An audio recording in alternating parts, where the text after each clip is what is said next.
വലൈക്കും വരഹമത്തുള്ള. Organisation ബിഹേവിയറിൻ്റെ first introduction ചാപ്റ്ററാണ് നമ്മൾ പറയാൻ പോകുന്നത്. അപ്പോൾ അതിലാദ്യമായിട്ട് ഇൻട്രൊഡക്ഷൻ എന്താണ് OB എന്നുള്ളതാണ് പറയുന്നത്. Organisation behaviour is study of human behaviour in organisation. It focuses on how individuals, groups and structures influence behaviour at work.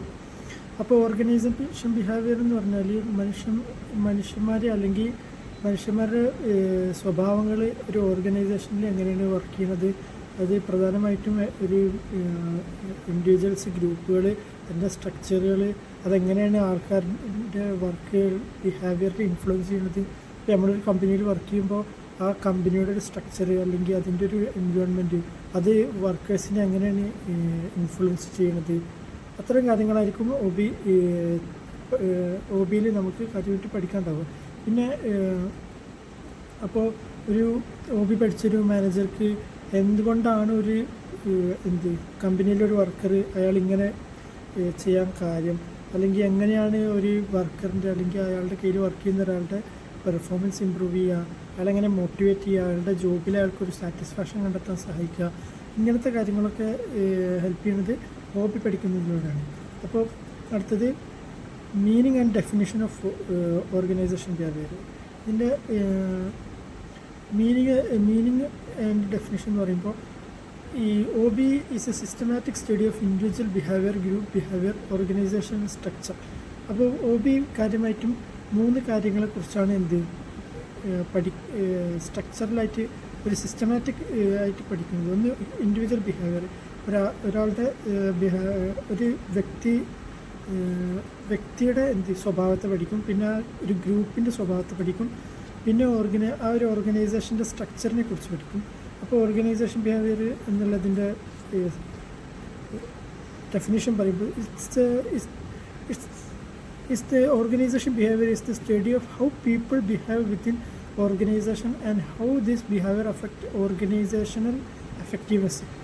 അപ്പോൾ എന്തുകൊണ്ട് ഒരു ഓർഗനൈസേഷൻ്റെ ഒപ്പം നിൽക്കുമ്പോൾ എന്തുകൊണ്ടാണ് ആളുകൾ ഈ ഇങ്ങനത്തെ ഒരു തരത്തിൽ ബിഹേവ് ചെയ്യുന്നത്, അത് എങ്ങനെയാണ് നമ്മളുടെ ഓർഗനൈസേഷനെ അഫക്റ്റ് ചെയ്യുന്നത്, അതിൻ്റെ ഗുണമായാലും ദോഷമായാലും അതെങ്ങനെയാണ് അഫക്റ്റ് ചെയ്യുന്നത് എന്നുള്ളതാണ് ഓർഗനൈസേഷൻ ചർച്ച ചെയ്യുക. അപ്പോൾ OB എന്താണ്? തിയറിറ്റിക്കലും പ്രാക്ടിക്കലുമായിട്ടുള്ളൊരു സ്റ്റഡിയാണ് OB എന്ന് പറഞ്ഞത്.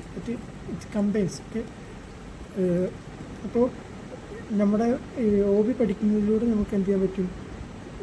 നമ്മുടെ എംപ്ലോയീസിൻ്റെ അല്ലെങ്കിൽ വർക്കേഴ്സിൻ്റെ വെൽബീങ് ഉറപ്പുവരുത്താം, അല്ലെങ്കിൽ അവരുടെ പ്രൊഫഷണൽ വർക്കിൻ്റെ ഇമ്പ്രൂവ്മെൻറ്റ് ഒക്കെ നമുക്ക് ഇതിലൂടെ ഉറപ്പുവരുത്താൻ സാധിക്കും. പിന്നെ നാച്ചർ ഓഫ് ഓർഗനൈസേഷൻ ബിഹേവിയർ. ഇതിൻ്റെ നാച്ചർ എന്ന് പറയുന്നത്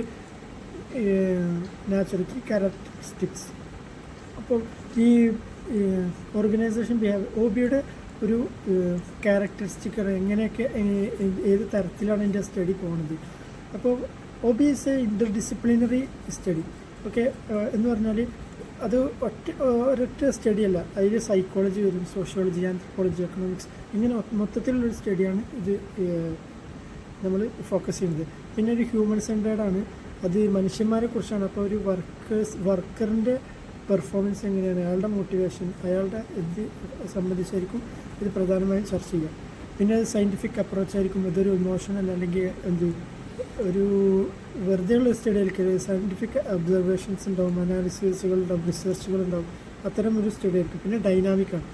അപ്പോൾ ഓരോ സൊസൈറ്റിക്കനുസരിച്ച് അല്ലെങ്കിൽ അതിൻ്റെ എൻവിറോൺമെൻറ്റ്, കൾച്ചർ, ഇതിനൊക്കെ അനുസരിച്ച് ഓർഗനൈസേഷൻ ബിഹേവിയർ മാറിക്കൊണ്ടേയിരിക്കും. അതിൻ്റെ പഠനങ്ങൾ, അതിൻ്റെ സ്വഭാവങ്ങൾ മാറിക്കൊണ്ടേയിരിക്കും. പിന്നെ ഇതൊരു ഗോൾ ഓറിയൻറ്റഡ് ആണ്. നമ്മൾ ഒരു കമ്പനി അല്ലെങ്കിൽ ഒരു ഓർഗനൈസേഷൻ്റെ എംപ്ലോയികളുടെ പ്രൊഡക്ടിവിറ്റി അല്ലെങ്കിൽ അവരുടെ സാറ്റിസ്ഫാക്ഷൻ, ഇതൊക്കെ എയിം ചെയ്തിട്ടുള്ളൊരു സ്റ്റഡിയാണ് ഇതിൽ നടക്കുന്നത്. പിന്നെ ഓർഗനൈസേഷൻ ബിഹേവിയറിൻ്റെ ഒരു സ്കോപ്പ് എന്ന് പറയുമ്പോൾ സ്റ്റഡി 3 ലെവൽ, ഒരു 3 ലെവലായിട്ടാണ് ഇത് നമ്മൾ പഠിക്കുന്നത് ഓർഗനൈസേഷൻ ബിഹേവിയർ. ഒന്ന് ഇൻഡിവിജ്വൽ ലെവൽ എന്ന് പറഞ്ഞാൽ ഒരാളുടെ ഇൻഡിവിജ്വൽ, അയാളുടെ പേഴ്സണാലിറ്റി, പെർസെപ്ഷൻ, അയാളെങ്ങനെയാണ് കാര്യങ്ങൾ മനസ്സിലാക്കുന്നത്, അയാളുടെ ആറ്റിറ്റ്യൂഡ് ഒരു ഓർഗനൈസേഷനിൽ വരുമ്പോൾ, അല്ലെങ്കിൽ ഒരാളുടെ പേഴ്സണൽ ആറ്റിറ്റ്യൂഡ് എങ്ങനെയായിരിക്കും, അല്ലെങ്കിൽ അയാളെങ്ങനെയാണ് മോട്ടിവേറ്റഡ് ആണ്, അയാളെങ്ങനെയാണ് കാര്യങ്ങളെ മനസ്സിലാക്കുന്നത്, എന്നുള്ള ലെവലിൽ ഒരു സ്റ്റഡി പോകും. പിന്നെ മറ്റൊന്ന് ഗ്രൂപ്പ് ലെവലിൽ, എങ്ങനെ ഒരു ഗ്രൂപ്പിലിരിക്കുമ്പോൾ ഒരു ലീഡർ ഉണ്ടാവും. ആ ലീഡർഷിപ്പ് എങ്ങനെയാണ്, communication, team work, group dynamics, ഗ്രൂപ്പിൽ വ്യത്യസ്ത ആളുകളുണ്ടാവും, അതെങ്ങനെ മാനേജ് ചെയ്യുക, ഇത്തരം അല്ലെങ്കിൽ ഗ്രൂപ്പിൻ്റെ ഇടയിൽ കോൺഫ്ലിക്റ്റ് വരാം, ഇതിനൊക്കെ കുറിച്ചും OB പഠിക്കും. പിന്നെ മൂന്നാമത്തെ ഒരു ഇത് പറയുന്നത് ലെവൽ പറയുന്നത് ഓർഗനൈസേഷൻ ലെവലാണ്. അപ്പോൾ ഓർഗനൈസേഷൻ്റെ കൾച്ചർ, സ്ട്രക്ചർ, പിന്നെ ചേഞ്ച് മാനേജ്മെൻറ്റ്, ഓരോ ഇതിനനുസരിച്ചുള്ള ചേഞ്ചുകൾ വരും, അത് മാനേജ് ചെയ്യാൻ, പവർ പൊളിറ്റിക്സ്, ഇതിനെക്കുറിച്ചൊക്കെ OB പഠിക്കും. ഇനി ഇതിൻ്റെ ഇമ്പോർട്ടൻസ് ആണ്, OB എന്തിനാണ് പഠിക്കുന്നത്, OB അല്ലെങ്കിൽ OB എന്നുള്ളൊരു സ്കില്ല് അല്ലെങ്കിൽ അങ്ങനത്തെ ഒരു മാറ്റർ ഓഫ് സ്റ്റഡി എന്തിനാണ്, അതിൻ്റെ ഇമ്പോർട്ടൻസ് എന്താണെന്ന് വെച്ചാൽ ഒന്നാമത്തെ കാര്യം ഇംപ്രൂവിങ് എംപ്ലോയി മോട്ടിവേഷൻ. ഒരു കമ്പനിയിൽ വർക്ക് ചെയ്യുമ്പോൾ അയാൾക്ക് ആ കമ്പനിയിൽ വർക്ക് ചെയ്യാനൊരു മോട്ടിവേഷൻ വേണം. Why he have to work എന്നൊരു സാധനം അവന് കിട്ടണം. അങ്ങനെ ആ ഇത് ഇമ്പ്രൂവ് ചെയ്യിക്കാൻ. പിന്നെ എൻഹാൻസിങ് ജോബ് സാറ്റിസ്ഫാക്ഷൻ, ഒരാൾ ഒരു എംപ്ലോയിയുടെ വർക്ക് സാറ്റിസ്ഫൈ ചെയ്യിക്കാൻ അല്ലെങ്കിൽ അയാളുടെ ജോബ് സാറ്റിസ്ഫൈ ചെയ്യിക്കാൻ. പിന്നെ ഡെവലപ്പിംഗ് എഫക്റ്റീവ് ലീഡർഷിപ്പ് എഫക്റ്റീവ്